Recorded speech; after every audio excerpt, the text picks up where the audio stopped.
आज हम एक समझौता कर चुके हैं। मैं मार्क को इसके बारे में बोलने के लिए कहूँगा, लेकिन हमने आज एक समझौता किया है जहाँ हम उन्हें हथियार भेजने जा रहे हैं और वे उनके लिए भुगतान करेंगे। हम संयुक्त राज्य अमेरिका कोई भी पेमेंट नहीं करेंगे। हम इसे खरीद नहीं रहे, हम इसे बनाएंगे और वे इसके लिए भुगतान करेंगे। 1 महीने पहले हमारी आखिरी बैठक बहुत सफल रही क्योंकि उन्होंने 5% पर सहमति व्यक्त की, जो साल में $1 खरब से अधिक है। उनके पास बहुत सारा पैसा है और ये समृद्ध राष्ट्र हैं, उनके पास बहुत सारा पैसा है और वे इसे करना चाहते हैं। वे इसके बारे में बहुत मजबूती से ज़रूरत महसूस करते हैं और हम भी इसे समझते हैं। लेकिन हम बहुत अधिक पैसा खर्च कर चुके हैं, हम और खर्चा नहीं करना चाहते और हम कर भी नहीं सकते। हम सबसे अच्छा निर्माण करते हैं और हम नाटो को सबसे बेहतर चीज़ें भेजेंगे। कुछ मामलों में शायद, जैसा मार्क का सुझाव है, अगर हम जर्मनी जाते हैं जहां वे जल्दी मिसाइलें भेजने वाले हैं, हाँ। और उनकी जगह ले ली जाएगी और नाटो इसका ख्याल रखेगा। इसे नाटो कोऑर्डिनेट करेगा और वे मैट विटेकर के साथ मिलकर काम करेंगे, जो यही हैं। मैट एक महान राजदूत हैं और वे कोऑर्डिनेट करेंगे। मैट, तुम्हें अच्छा काम करना होगा। मैं करूँगा। मैट कोऑर्डिनेट करेंगे, वह बहुत प्रतिभाशाली व्यक्ति हैं, वह सब कुछ कोऑर्डिनेट करेंगे। तो संक्षेप में, हम उच्च स्तरीय हथियार बनाएंगे और उन्हें नाटो को भेजा जाएगा। नाटो कुछ हथियारों को अन्य देशों में भेजने का चयन कर सकता है जहां हम थोड़ी ज़्यादा स्पीड पा सकते हैं, जहां देश कुछ जारी करेगा और ये ज़्यादातर रिप्लेसमेंट के रूप में होगा। और मैं मार्क को बुलाना चाहूँगा, और फिर से बस एक बहुत सम्मानित, काफ़ी युवा शख्स। उसके पास जो करियर है वह इसलिए क्योंकि उसने नेटो में जाने से पहले एक अद्भुत करियर बनाया था। तो और हमने पिछले कुछ महीनों में एक साथ बहुत समय बिताया है। और अगर आप भी कुछ बताएं। बिल्कुल। लेकिन अब मिस्टर प्रेसिडेंट, डियर डोनाल्ड, ये वाकई में काफ़ी बड़ी बात है। आपने मुझे गुरुवार को बताया कि आपने एक फैसला लिया है और फैसला यह है कि आप यूक्रेन को वह देना चाहते हैं जिसकी उसे ज़रूरत है, ताकि वह रूस के खिलाफ अपने बचाव के लिए सक्षम हो सके। लेकिन आप चाहते हैं कि इसके लिए यूरोपीय लोग भुगतान करें, जो पूरी तरह से तार्किक है। और यह नाटो शिखर सम्मेलन की भारी सफलता पर आधारित है। यूक्रेन को मजबूत रखने का निर्णय और हमारी रक्षा औद्योगिक उत्पादन बढ़ाने का निर्णय भी शामिल है। तो इसके आधार पर यह है कि यूरोप आगे बढ़ रहा था, ये फिर से आगे बढ़ना है।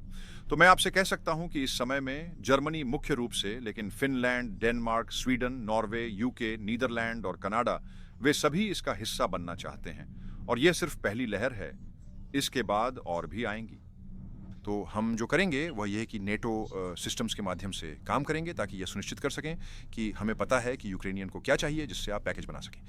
बेशक एक तरह से हमने आज सुबह इस पर चर्चा की, जैसा कि पीट हैक ने कहा, पेंटागन में एक तरह से निश्चित रूप से अमेरिका इस देश की रक्षा के लिए अपने स्टॉक्स लगाएगा, ये तो बिल्कुल साफ है। लेकिन इसका मतलब ये होगा कि यूक्रेन वास्तव में हवाई रक्षा के लिए, लेकिन साथ ही मिसाइलों, गोला बारूद को भी भारी मात्रा में प्राप्त कर सकता है। अगर मैं आज व्लादिमीर पुतिन होता और आपसे सुनता कि आप 50 दिन में क्या करने की योजना बना रहे हैं और यह घोषणा, तो मैं विचार करता कि क्या मुझे यूक्रेन के बारे में वार्ताएं अधिक गंभीरता से नहीं लेनी चाहिए जितना मैं अब तक कर रहा था, अगर मैं व्लादिमीर पुतिन होता। लेकिन जब मैं यूक्रेन हूं तो मुझे लगता है कि यह उनके लिए वाकई बहुत अच्छी खबर है।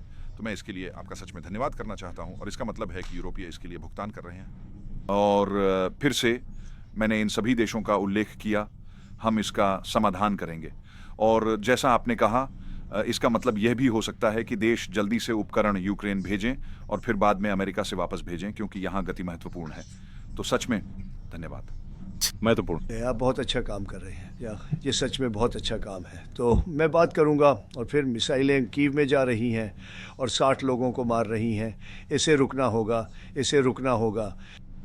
लेकिन जो इसका मकसद ये कहना है कि ये एक बहुत बड़ा समझौता है जो हमने किया है। ये अरबों डॉलर मूल्य के सैन्य उपकरण हैं जो अमेरिका से ख़रीदे जाएंगे, जो नाटो आदि के लिए जाएंगे, एंड इसे जल्दी से वितरित किया जाएगा। यूक्रेन इसे ले लेगा। और आप जानते हैं यूक्रेन के बारे में जो कुछ भी कहना है। जब युद्ध शुरू हुआ उनके पास कोई मौका नहीं था, उनके पास अभी भी कोई मौका नहीं होता अगर वे उपकरण, उनके पास सबसे अच्छा उपकरण था, क्योंकि हम सबसे अच्छे विमान और मिसाइल बनाते हैं। हम दुनिया में अब तक का सबसे अच्छा सैन्य उपकरण बनाते हैं और हमारे पास ऐसी नई चीज़ें आ रही हैं जो विश्वास से परे हैं। और मैं गोल्डन डोम को लेकर बहुत उत्साहित हूँ। ये हमें बहुत मजबूत सुरक्षा देने वाला है। हमने पहले ही इसकी शुरुआत कर दी है, लेकिन उनके पास साहस था, लेकिन किसी को उनके साथ इसका उपयोग करना होगा।